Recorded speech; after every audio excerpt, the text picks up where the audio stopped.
मुहामुही में आपका एक बार फिर से स्वागत है। आज हमारे साथ हैं भोजपुरी हृदय सम्राट मनोज तिवारी जी। मनोज जी, अब हम बात करते हैं बिग बॉस की। क्या आपको लगता है कि बिग बॉस आपके लिए बिग लॉस साबित हुआ? नहीं, ऐसा कुछ नहीं। बिग बॉस ने मुझे बहुत कुछ दिया है।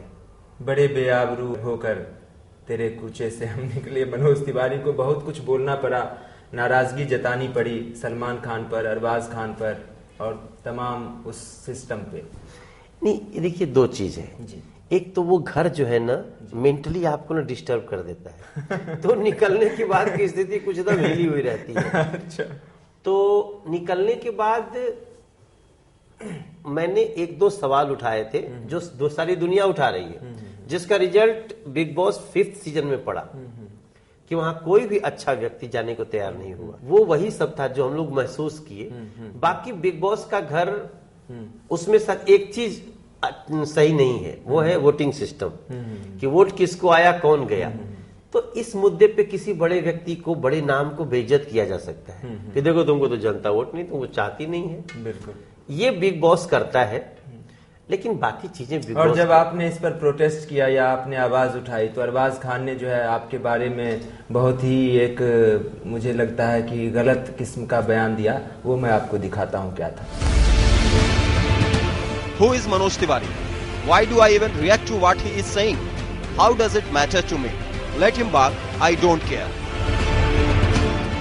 अरबाज खान कह रहे हैं कि मनोज तिवारी कौन है, वो जो कुछ भी कह रहा है उससे मुझे फर्क नहीं पड़ता है, उसे भौंकने दीजिए, मुझे परवाह नहीं। मुझे लगता है कि वो उनको थोड़ी नाराजगी हो गई थी जी। क्या होता है ना, कई चीजें, बातें दूसरे से स्वरूप में पहुंचती हैं दूसरे तक। मेरा सिर्फ ये छोटा सा कहना था कि जो मुन्नी बदनाम हुई गाना है, वो गाना रजिया बेगम ने गाया था। वो 1 महीना टी सीरीज कंपनी में दौड़ी कि ये गाना बड़ी फिल्म में आया है, मुझे इसका थोड़ा सा कुछ मेहनताना दो।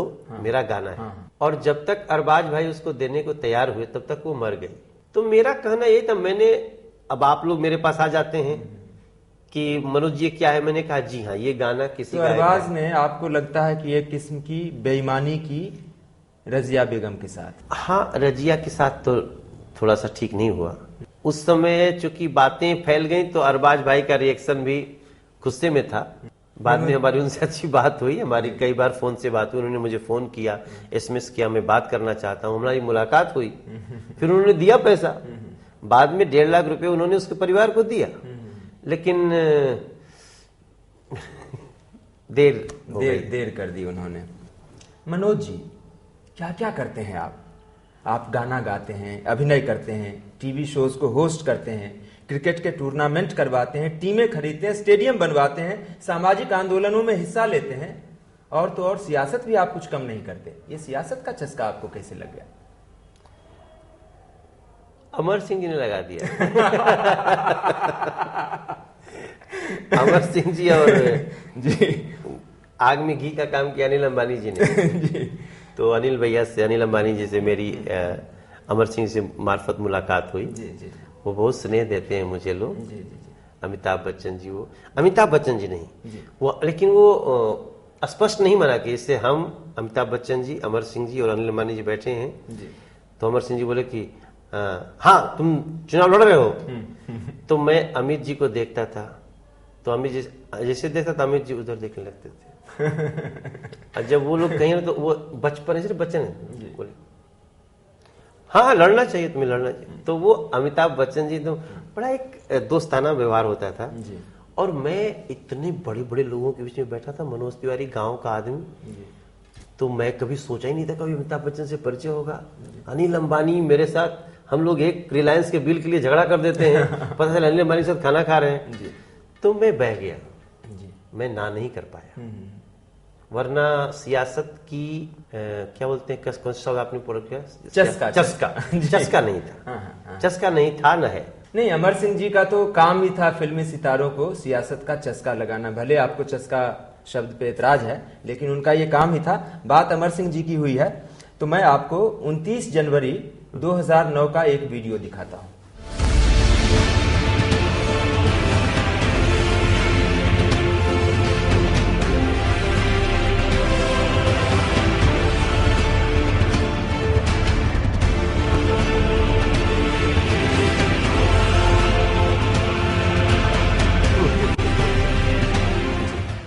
गोरखपुर में चुनाव प्रचार के दौरान आपका और अमर सिंह जी का मंच गिर गया था। हाँ, गिर गया था। आप अमर सिंह को लेकर गिर गए थे या अमर सिंह आपको लेकर गिर गए थे?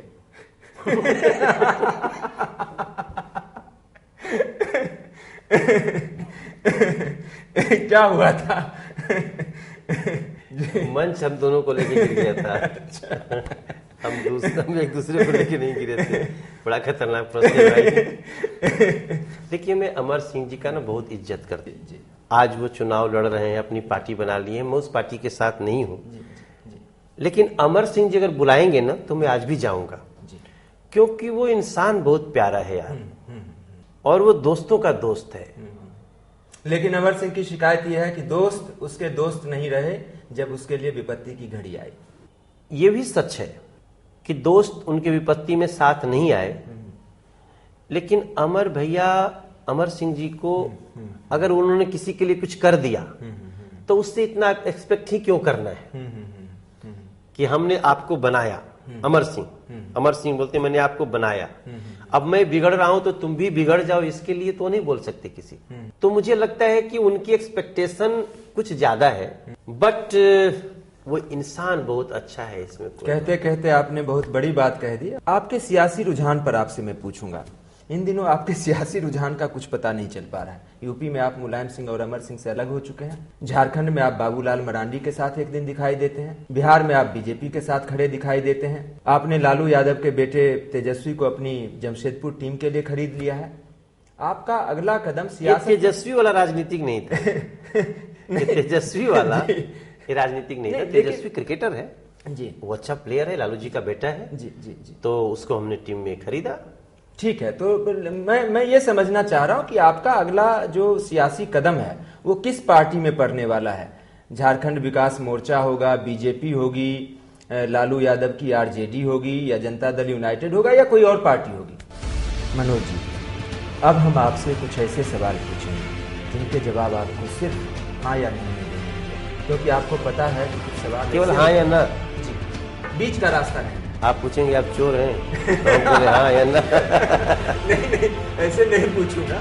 तो आपने बैंक से 1,50,000 चुराए थे ना, तब 80,000 चुराए थे।